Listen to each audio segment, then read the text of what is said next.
안녕하십니까. 부동산 분위기는 어떠냐? TV 뉴스에서 보면 거래 절벽이라고 하는데 여기 이쪽 압구정동은 어떤지 궁금해 하실 것 같아서 영상 제작했습니다.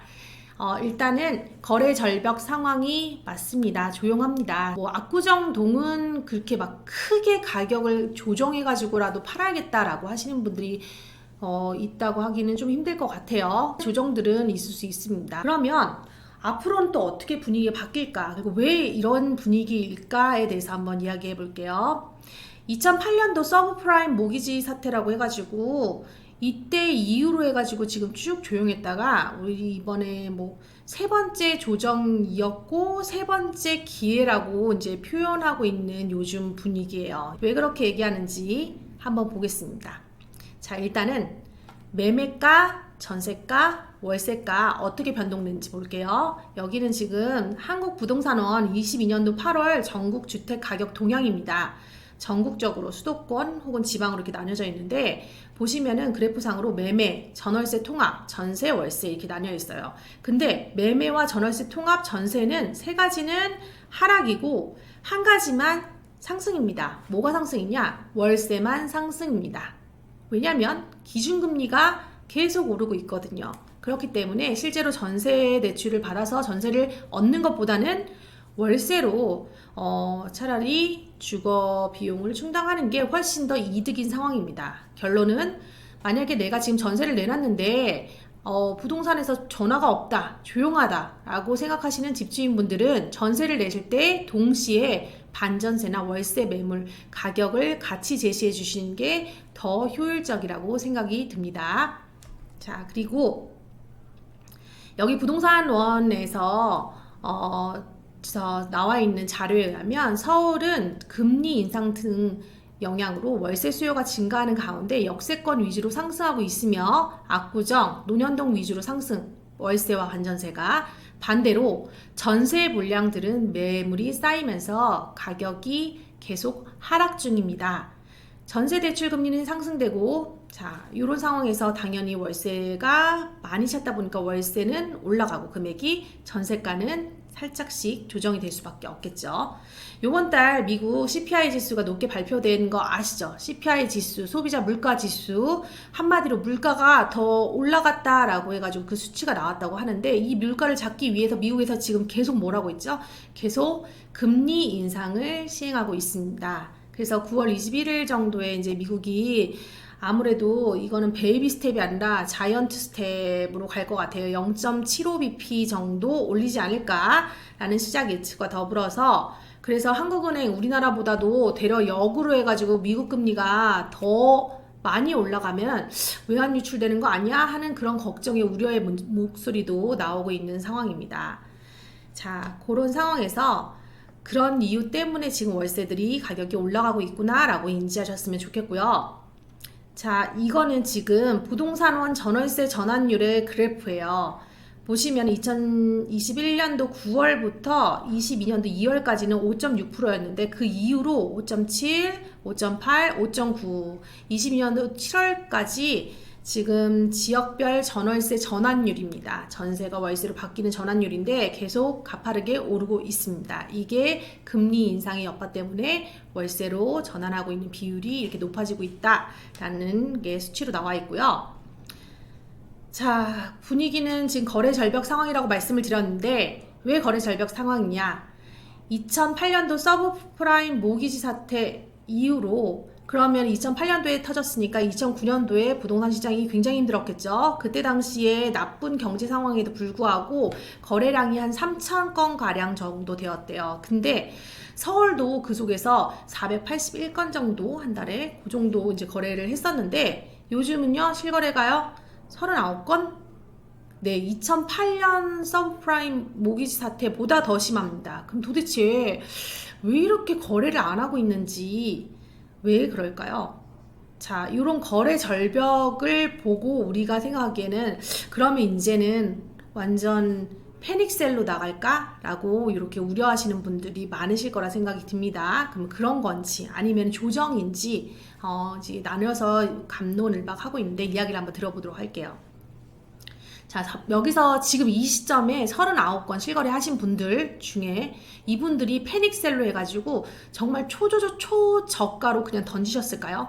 그건 개인적인 상황마다 다 다르겠지만, 자, 예를 들어서 저 같은 경우에는 다주택자예요. 다주택자인데 다주택자 중과 유예라는 게 있습니다. 여러분들 알고 계시나요? 내년 5월 9일까지 나는 집을 많이 가지고 있는 분인데, 나는 집을 많이 가지고 있는데 5월 9일 전까지 내가 판다면 다주택자 중과는 세금을 많이 내는 양도세 중과가 유예됩니다.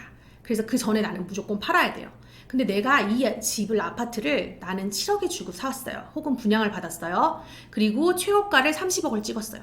30억 찍고 나서 그 다음에 지금 제가 쭉 떨어진 가격인 바로 23억에 판매를 합니다. 23억에 팔았다라고 하면은, 그러면은 한 원래 최고가 대비해서 7억 정도 떨어뜨린 거잖아요. 그러면은 겉에서 보기에, 밖에서 보신 분들 입장에서는 30억짜리 실거래가 아파트가 지금 23억에 팔렸대. 7억이나 떨어진 거야. 이거는 완전 그냥 패닉셀 아닌가? 이렇게 생각하실 수도 있겠지만, 입지가 좋다면 두 번 생각하셔야 돼요. 이분이 얼마에 사셨나? 그리고 다주택자인가 아닌가? 다주택자이기 때문에 나는 30억 실거래가를 찍어서, 그래서 분위기가 좋아서 32억, 33억에 팔면 더 좋겠지만, 그냥 23억에 팔아도 나는 7억에 샀기 때문에 16억이라는 양도 차익을 볼 수가 있어요. 그래서 뭐 더 많이 이제 양도 차익을 보면 좋겠지만, 분위기가 안 좋으니까 한 16억만 차익을 보겠다라고 생각하고, 플러스 알파로 대신에 나는 다주택자이기 때문에 중과 유예를 받아서 절세의 효과를 누릴 수 있으니까, 그래서 파는 분들이 지금 팔고 계신다라는 생각이 들고요. 그러면 매수는, 근데 매수 같은 경우에는 지금 사실 쉽지 않다는 거 다들 알고 계시죠? 왜냐하면 다주택자 파는 분들의 중간을 유예시켜서 매물은 많이 나올 수밖에 없어요. 근데 매수가 따라줘야 되는데 매수자의 수요는 따라갈 수가 없는 상황입니다. 구조상으로. 왜냐하면 이거는 취득세 중과가 유예되었기 때문이죠.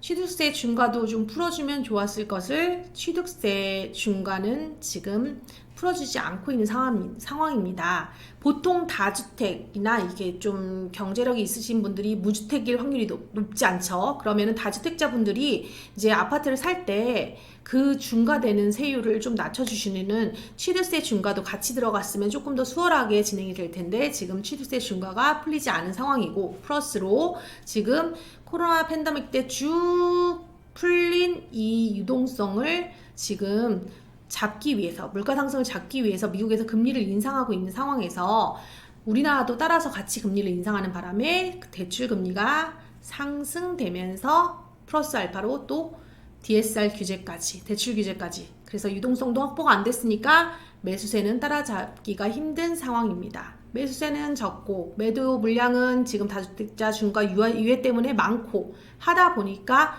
지금 가격은 계속 떨어지고 있다라고 보시면 될 것 같고요. 우리는 지금 주식을 하시는 게 아니에요, 여러분들. 살 집을 찾는 겁니다. 살 집을 찾되 입지가 좋은 집을 찾아서 거래를 하시면 지금의 약간의 조정은 있을 수 있지만, 입지 좋은 곳은 앞으로 5년, 10년 후에 웃으실 수 있다라고 생각하시면 돼요. 그래서 떨어지더라도 오를 곳에 투자하시면 됩니다. 우리나라에서 집값이 하락했던 시기는 3번 있습니다. 첫 번째, 노태우 정부 시절 때. 왜? 신도시, 1기 신도시 알고 계시죠? 1기 신도시 때문에 공급 폭탄 덕분에 정책적인 이유 때문에 유일하게 가격이 확 하락했습니다. 1기 신도시가 당시 265만 호였다고 하는데요. 지금 중동, 일산, 삼본, 평촌, 분당 등 해가지고 공급 폭탄 덕분에 가격이 확 하락했어요. 그 두 번째, IMF 97년도 외환위기 때문에 어쩔 수 없이 다들 집을 내놓으라고, 그래서 가격이 확 하락했었고요. 세 번째가 앞에 말씀드렸던 리먼 사태, 서브프라임 모기지 사태라고 하는데, 리먼 사태 때문에 또 집값이 하락했었습니다. 이 3번의 위기가 있었고, 이걸 당시에는 위기였지만 이때 또 이 위기를 기회로 잡으신 분들이 또 많은 부를 축적하셨습니다.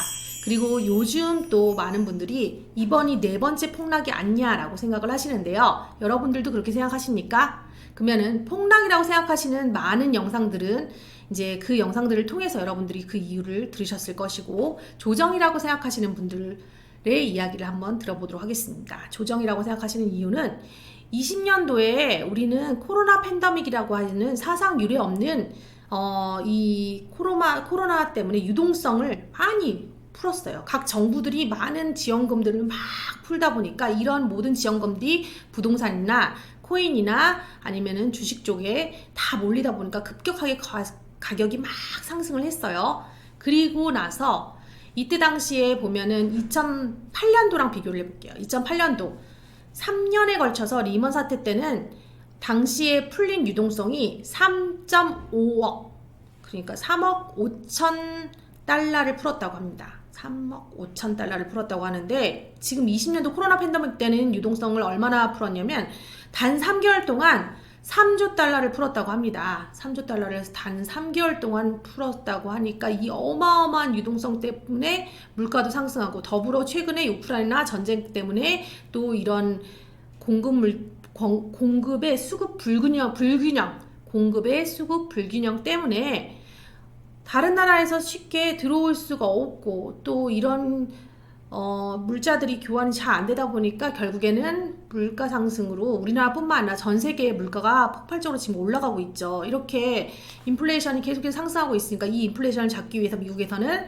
금리 인상이라는 특단의 조치를 내보였고, 거기에 맞춰서 외환이 빠져나가지 않게 하기 위해서 우리나라 역시도 따라서 금리 인상을 계속하는 거죠. 그래서 그렇게 같이 진행을 하고 있는데, 그러면 금리가 인상한다고 해서 집값은 무조건 하락하나요? 아닙니다. 그건 과거의 그래프를 보시면 아시겠지만 금리는 보통은 경제 상황이 좋을 때 금리를 인상을 합니다. 근데 요즘은 경제가 안 좋은데 바로 방금 앞에 말씀드린 너무 많이 풀어버린 그 코로나 팬데믹 때 유동성을 잡고, 그 다음에 지금의 우크라이나 전쟁 때문에 오르는 그런 가파른 인플레이션을 잡기 위해서 예외적으로 지금은 빠른 속도로 금리 인상을 하고 있고, 그 빠른 금리 인상 때문에 이 위축되는 심리 때문에, 부담감 때문에 지금 사실은 부동산 시장은 경직 상태라고 표현하고 싶은 거죠. 그리고 그 유동성이 축소가 되고 금리가 인상된다고 해서 압구정이 확 떨어지길 바라는 분들은 많으시겠지만 쉽지 않다라고 표현하는 이유는요, 다음과 같습니다. 이 부동산 시장도 15억 미만이 있고 15억 이상의 시장이 있습니다. 그러면 15억 미만의 시장 같은 경우에는 대출이 나오기 때문에 이 대출을 지금 막아놓고 금리가 올라가고 하다 보면은 당연히 그 영향을 미쳐서 가격이, 매수가 쉽지가 않기 때문에 가격이 많이 하락하겠죠. 입지가 좀 덜할수록, 우선순위에서 밀릴수록. 그러면 압구정은 어떨까요? 압구정은 15억 이상의 시장입니다. 원래부터 대출이 나오지 않습니다. 대출은 안 나오고 금리 인상의 여파를 크게 받는다고 하기는 뭐합니다. 대부분 다 올캐시로 사시려고 하시는 분들이고, 갭 투자라는 것도 아니에요. 왜냐하면 토지거래 허가 구역이기 때문에 갭 투자도 원래부터 안 됐었거든요. 그럼에도 불구하고 사겠다라고 하시는 분들, 보는 분들이 많으신 시장이 바로 압구정 시장입니다. 근데 왜 압구정은 요즘 조용할까요? 조용한 이유는 매도자와 매수자 간에 서로 간에 기대하는 가격의 그 간극의 심리적 차가 커서 대치 상태라고 표현하고 싶습니다. 매수자 입장에서는 보도에서 나오는 것처럼 여러 언론 보도에서 가격들이 하락했다, 어디는 몇 억이 떨어졌더라, 뭐 얼마가 조정이 됐다더라, 이런 이야기를 계속 들어요. 금리 인상도 된다고 하는데, 그러면 내가 가고 싶은 바로 저 압구정은 가격 저기도 많이 떨어지지 않을까? 라고 생각하셔가지고 기대하시는 가격이 있을 거예요. 그리고 그 가격이 매도자는 어떻게 생각할까요? 그런 가격까지 생각하실까요? 매도자는 그 정도까지 생각을 하고 있지는 않으십니다. 매도자 입장에서는 이거를 팔고 다른 곳을 가야 되는데 압구정을 대체할 만한 아주 좋은 입지가 딱히 없거든요. 그래서 어느 정도 조정은 해줘야겠지라고 생각은 하세요. 하지만 그 조정의 폭이 매수자가 생각하는 그런 드라마틱한 아주 큰 그 정도의 가격대가 아니기 때문이죠. 심지어 지금 같은 분위기는요, 매수자는 가격이 떨어지면요, 더 못 사요. 왜 못 사냐? 가격이 오르면 더 사고 싶고, 가격이 떨어지면 더 떨어질까봐 무서워서 못 사요. 그리고 떨어진 가격을 말씀을 드려도 그 가격을 만족을 못 하세요. 그래서 못 사요. 그래서 지금 이런 시장 분위기에서는 이 시장 분위기에 사신 분이 진정한 승자입니다. 여러분들 IMF 때, 리먼 브라더스 사태 때, 그때 당시에 지나고 보니까 어떠세요? 그때 산 분들 정말 대단해 보이죠? 와, 진짜 잘 샀다. 넌 정말 어떻게 그때 샀냐? 천운을 타고났다. 나도 그때로 돌아간다면 사고 싶은데 라고 생각하실 거예요. 지금 그때만큼 크게 조정이 될지 안 될지 모르겠지만 어느 정도의 아주 좋은 가격대의 매물들이 몇 개는 가지고 있어요. 지금 나와 있어요. 근데도 불구하고 못 들어오시는 이유는 더 떨어질까봐. 그래서 그때 사신 분들이 진정한 승자고 지금도 지금 같은 이런 분위기에 사시는 분들이 진정한 승자라고 표현하고 싶은 겁니다. 위기는 반복되고요. 화폐의 교환 가치는 떨어지는데 우리나라는 북한이 아닙니다. 우리나라의 경제 시스템은 자본주의 사회 시스템을 표방하고 있습니다. 우리는 북한이 아닙니다. 대한민국은 자본주의 사회입니다. 자본주의 사회에서는 기대 인플레이션이라고 해서 매해 한 2%대 기대 인플레이션을 예상을 하고 매해마다 작년 가격하고 올해 가격이 똑같을 수 없고 매해 조금씩 조정되면서 쭉 자본주의가 경제 시스템이 돌아가죠. 그래서 내가 지금 현금을 가지고 있으면은 어느 순간에 그 현금이 인플레이션이 오르면서 가치가 점점 뚝뚝뚝뚝뚝 떨어지는 거예요. 그래서 사실 이런 분위기를 뚫고라도 사는 분이 진정한 승자라고 표현을 했는데 화폐의 교환 가치는 떨어짐으로 인플레이션은 소리 없는 도둑이다 라고 표현을 합니다. 북한에 사시는 게 아닌 대한민국에 사신다면 자본주의 시스템 안에서 신용통화 시스템이 어떻게 굴러가는지 잘 생각해 보시기 바랍니다. 투자의 기회는 조정에 있다라고 생각합니다. 지금 걱정할 것은 금리가 아니고 살 수 있는 준비가 되었는데 그 때를 놓치는 것이 아닌가라는 생각이 듭니다. 그래서 요즘 이제 시장 분위기 궁금해 하실 것 같아서 영상 제작했고요. 다음 시간에 또 좋은 정보로 찾아뵙겠습니다. 감사합니다.